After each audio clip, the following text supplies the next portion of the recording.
Bonjour, bonsoir, Dominique Vandenberg, du site www.lechamp-des-anges.net et j'avais envie de vous raconter une petite histoire à méditer, à réfléchir. C'était une fois un vieux paysan chinois qui travaillait dur dans les champs avec son fils. Il avait pour seule richesse un superbe cheval blanc qu'il avait acheté avec ses minces économies pour le soulager au champ. Ses riches voisins étaient jaloux et proposaient régulièrement de le lui acheter. Chaque fois, le paysan répondait: «Ce cheval est beaucoup plus qu'un simple animal pour moi, c'est un ami, il n'est pas à vendre.» Un jour, le cheval s'échappa en sautant par-dessus la clôture et disparut. Les voisins, passant devant l'écurie vide, dit au fermier: «Il était prévisible qu'un jour on volerait ton cheval. Tu aurais dû le vendre avant.» À eux, bien sûr. Ce n'est pas vraiment de la chance, ça. Le paysan se montra plus modéré. «Mon cheval ne se trouve plus dans l'écurie, c'est un fait. Concernant la chance, il s'agit d'une interprétation de votre part. Qui peut savoir s'il s'agit d'une chance ou d'une malchance? Nous ne connaissons pas encore l'histoire.» Le voisin ne prit pas au sérieux la réponse du paysan, qu'il considérait comme un simple d'esprit. Selon lui, le paysan avait raté une opportunité et il n'avait aujourd'hui plus les moyens de s'acheter un nouveau cheval.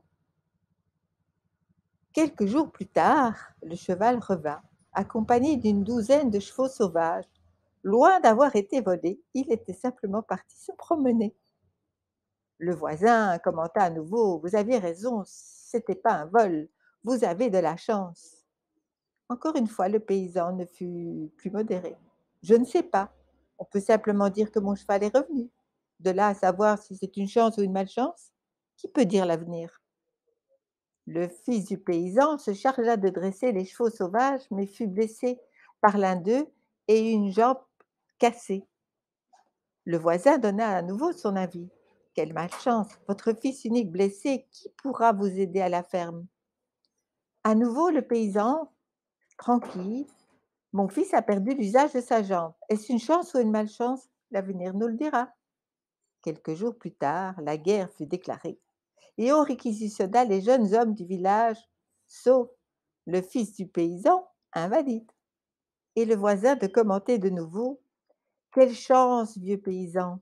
Tu avais raison, ton fils ne peut plus marcher, mais il reste près de toi tandis que nos fils partent se faire tuer.» Et à nouveau, tranquillement, le paysan, sage s'il en était, lui dit: «Ne jugez pas hâtivement, mon fils reste à la maison, les vôtres sont sur le front, mais qui peut dire l'avenir?»